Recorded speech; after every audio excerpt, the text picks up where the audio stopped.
Welcome back to the world of Wraith. I got with you guys an updated tier list for the new Sage format. Before we jump into it, be sure to hit that like. Let me know in the comments down below who you think is the best deck of the new Sage format. Be sure to hit that subscribe button if you're not already subscribed.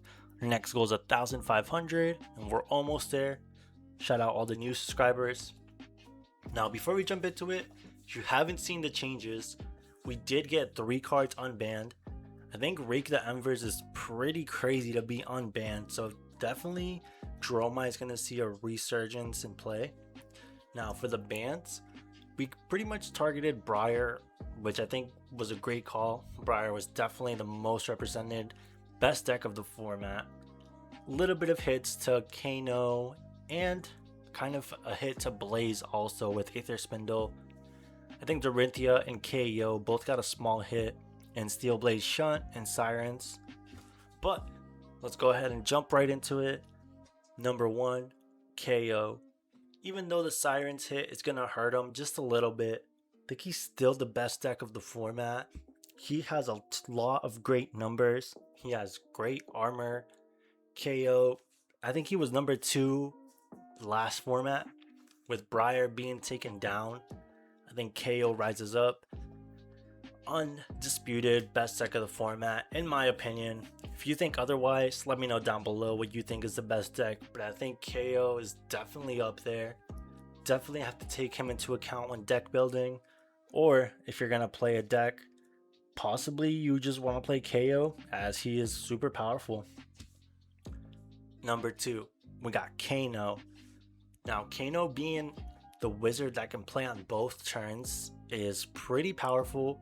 We saw him in the last metagame win a good amount of events. It's actually quite crazy how many events he won.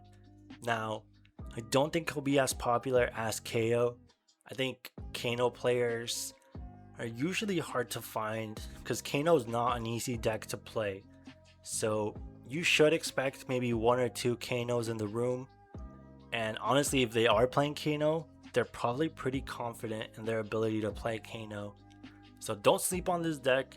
This has a very high skill cap, so if someone is playing it, you can expect to get blown up.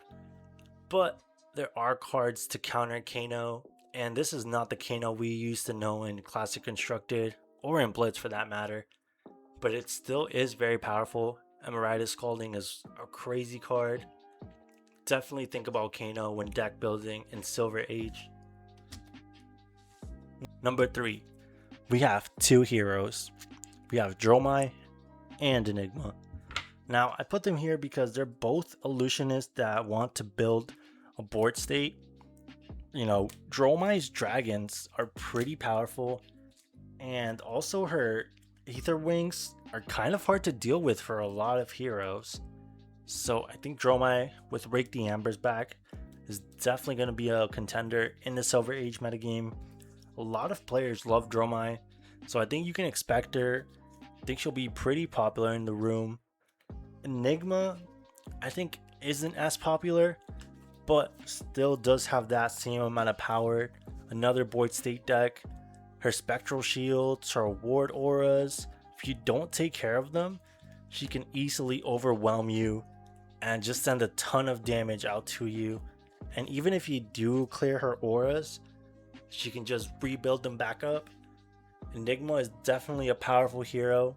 Definitely keep her in mind when you're deck building for the Silver Age format. Number 4, we have the ninjas, specifically Zen and Fi. Now I think these two do struggle into Kayo. I think Kayo overall has the better numbers, overall has the better equipment suite. You can try to race him down and you can definitely beat Kayo. But sometimes when Kayo goes second and does a ton of damage on their first turn, it can be kind of hard to catch up.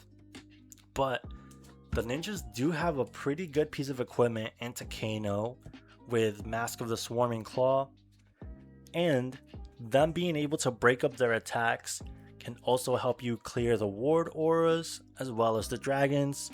So I think they might have an easier time into the metagame. So a lot easier than Kayo. But like I said, raising Kayo might be the hard part. Zen does have a lot of no blocks, so that is a weakness of Zen. And Fi has a lot of 2 blocks, so it can be tough when you're being threatened lethal. Your hand, if you start blocking, you can't be as explosive. But if you can just play your forward card hands, you can do a ton of damage. And like I said, I think they have a great spot in the metagame, specifically to target Kano and the Illusionist. Number 5, we have Florian.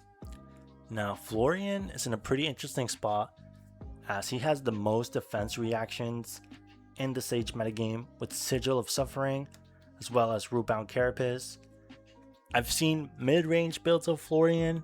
I've seen Rune Stack, so you can build a bunch of Rune Chants and send a Spirit Bomb at your opponent. I think there's a lot of different ways to build Florian. I think his matchup into KO could be pretty good. You know, being able to make embodiments with the new card and turning your non-attacks into 4 blocks or even possibly 5 blocks can be pretty strong against KO. Now, I think he will have a hard time into Kano and the Illusionist, but I think he's very good defensively to take care of the aggressive decks. So definitely keep a mind open on Florian. I think he could be a good meta pick. And if you can tech to beat the Illusionist, beat the Wizards, I think Florian can be in a very good spot. Last but not least, we have the honorable mentions, Vincent and Icelander. Icelander did get Amulet of Ice back.